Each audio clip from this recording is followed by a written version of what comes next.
Now it's time to go back in time. Last one word that describes Phil Nevin's body.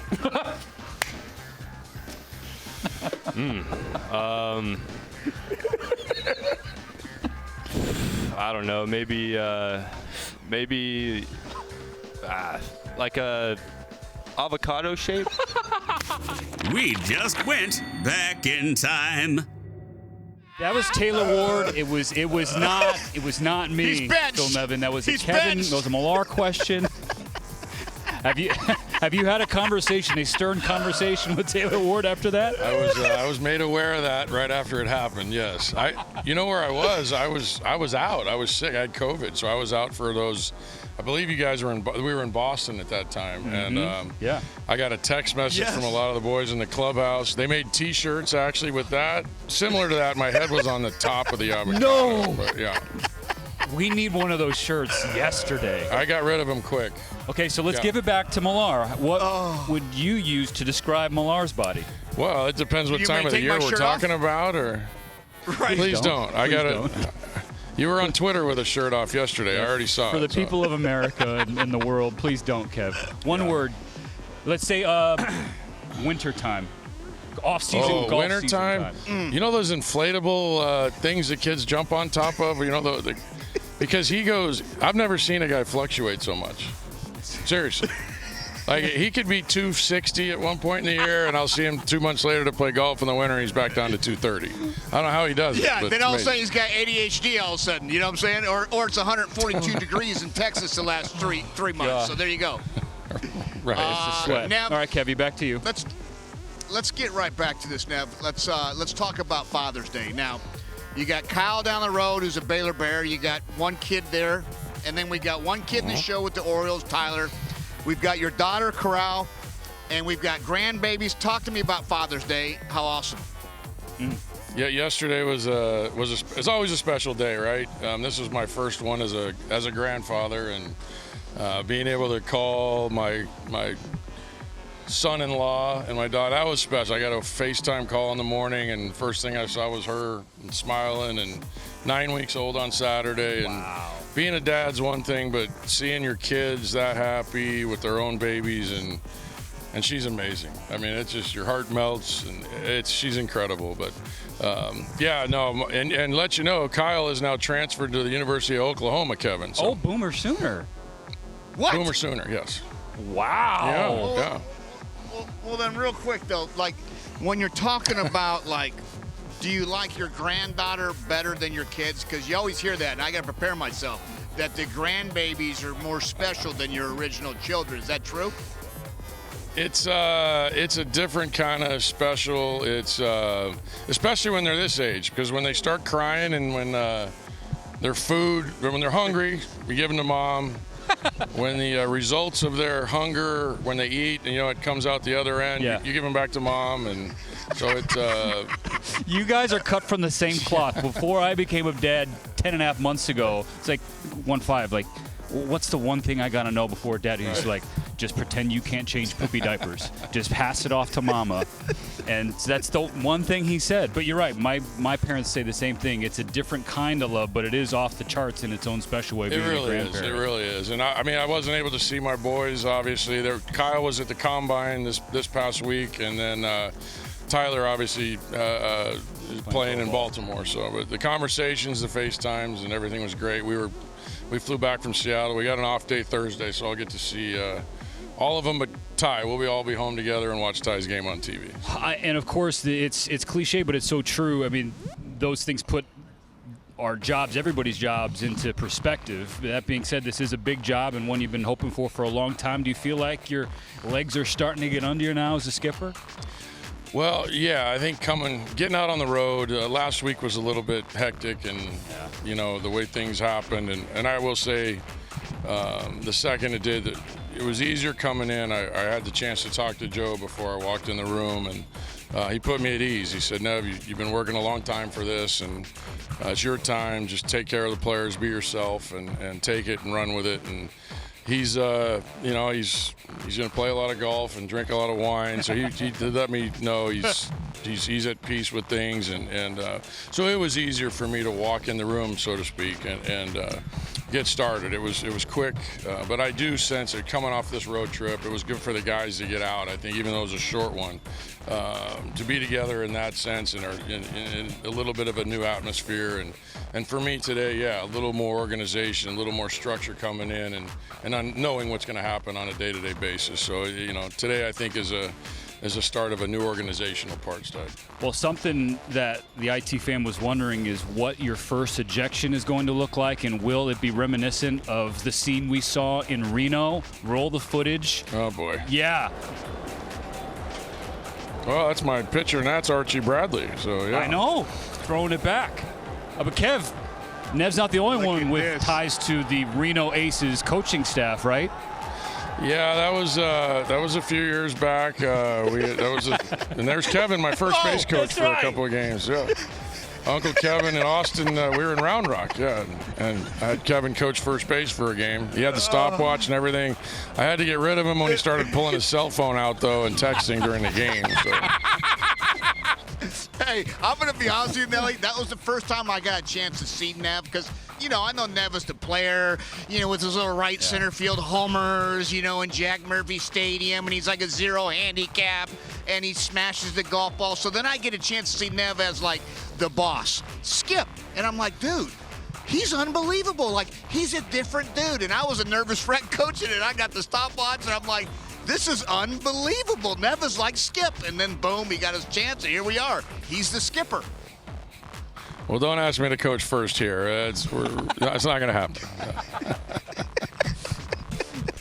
Kevin, back to you. Nev, I want to get back to you real quick. So Cal State Fullerton days are down the road. Now that you're back there, do you get a chance to go over to your glory days and talk about all your field goals that you tried to kick over there and maybe some homers and your show Oakleys?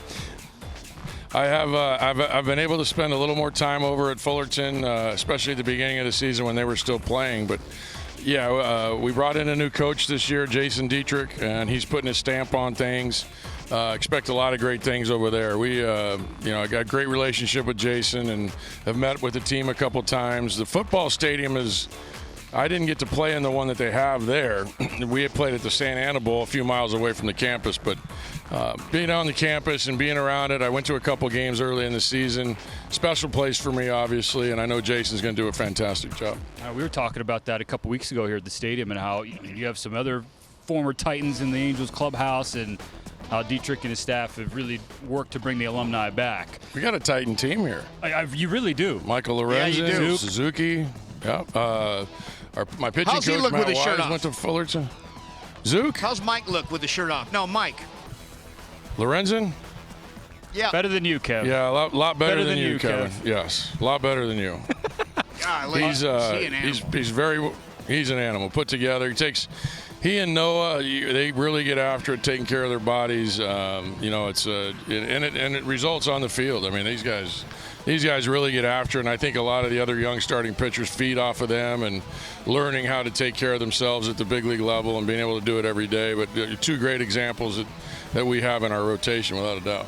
Well, Kevin, after the news came out that you were going to be the interim manager, Kevin talked about your baseball journey and how you evolved and matured from player to coach to prepare you for this moment. And I imagine there have been a ton of guys along the way who helped do that, including one you got to manage against a couple weeks ago in Buck Showalter. You played for Buck in Texas, and you coached against him. What kind of impact did he have on you?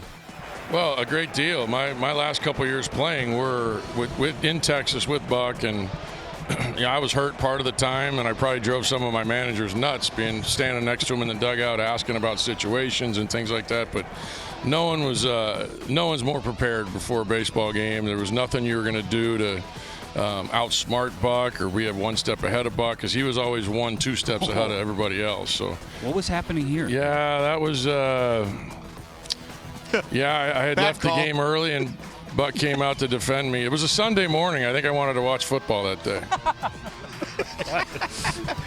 Let's do some rapid fire, Kevy. We got some rapid fire, then we'll let you go back to skipping. You ready?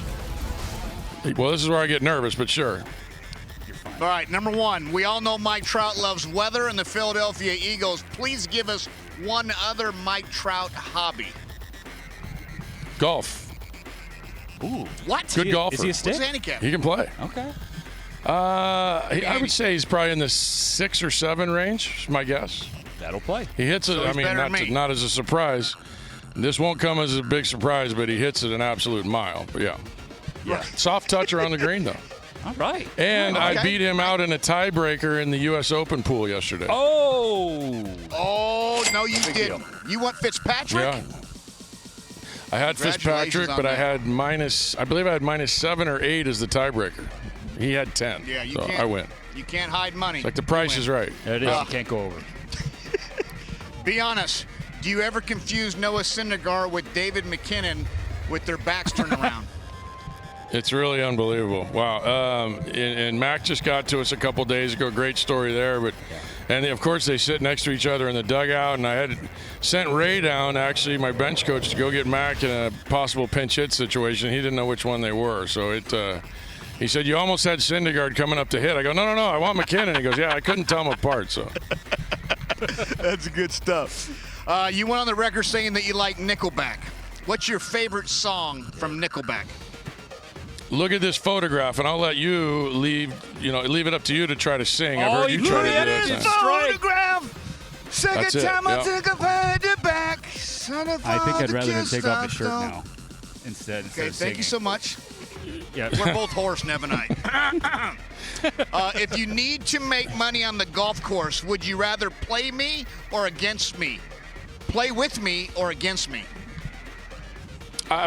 We've done pretty well as partners, I believe. The Palm Springs trip, Yes. we were partners. Remember that? 18, the shot on I 18. remember You that. remember it, right? Yeah. You No, we eagled, were good not a partners that bad- day. Ham and egg. Well, I didn't say that. We were a team. It's a team effort here, Kevin. So. Real quick, Nelly, real quick. He hit a 5-iron, Yeah. 227 yards. It was getting dark. We were at the Madison Club. It was playing about 258. I'm not even joking. Nev grabs a 5-iron. I'm like, dude, I'm going to grab my 7-wood. He hits the most unbelievable. We were playing against Marty Fish, and I forget who it was. Oh, and he wow. freaking Okay, so sticks this was one a 8 match. feet, 10 feet, and drains the eagle. Sorry about it, Fishy. He lost a Nev. lot of money that day. Kevin leads the league with woods in his bag, by the way. He does. Yeah. You're 1,000% right. KJ Choi. I'm KJ Choi. I got me and Choi got Great 8 reference. each. Great reference. Last one. On that day, am I allowed to wear white pants? No, we Because had a the bad Pebble experience Beach- with Kevin in white pants, Pebble Beach. Yep. No. Okay. Yep. And I had to return this rental car too. That's all. I don't. Yeah. It was a bad. Kevin had a rough morning. He had a. I think we went to that Mexican place the night before, and That's right. he doesn't Had drink some red tequila wine? too often. This particular ran red wine. I think the tequila was the end of the night. And our good friend Kevin Towers was with us, and he was in the back seat next to you. And No, he was in the front seat with you driving. It was B-Mac, You- D-Row, D-Row and was me in in the the back. back. Yeah, we pull up to the Spyglass clubhouse, and Kevin had to buy new pants. I'm just going to leave it at that. No, I think he's- everybody knows what happened. He scared the heck out of the guy in the back. The guy comes in there to change his clothes in the back, just wash his hands or something. And Kevin used it over as a trying locker to, room, if you It will. was New hot. pants. It was hot in the car. I sat on a Snickers. It's not what you think, I swear, but I just need new Hey, pants. one more thing, Nev. We have a special picture for you. I want you to re-explain how awesome your granddaughter is. We got it. Oh. That's her, Kyalea, right there. Kyalea Michelle. God. That's a picture from. That is actually a screenshot I took yesterday from my FaceTime? FaceTime in the morning. That's what I woke up to on Father's Day. Nothing better. She's unbelievable. She looks that like is Uncle Kevin, a- man. Golly. Look at those Just like me. cheeks. All cheeks. Yeah, she's great. She's great. That face 1 billion% better than the two that you're hanging out with now, Nev, including this with the face with hair on it. So before you go, you need to be our first vote. Should I keep it or should I shave it? You got to keep it. Yeah? What do I do with this? Archie. There's Archie. You were just on TV, You Archie. were just on your Reno 8. Keep it? We're going to keep it. Thank you. Tell Archie Uncle Kevin says hi. I mean, Uncle Kevin says hi, Archie. the gray hair has made you look more than the 15 years old your face looked. But you add the hair on your face. They it's throw good. people off. He's They don't got know. They're beautiful, like, are you beautiful 30 skin, or doesn't are he? you 47? He does. Yeah, you're one of yes. those guys. You I look don't know. 22 to 59. That's why they kept me in the sun here and kept him shaded so it doesn't ruin his skin. That's I right. think. It's a contractual clause. Nev, always great to hang out with you. Thank you. Thanks for hanging out with the inflatable pool toy, Kevin Millar, and myself here on IT.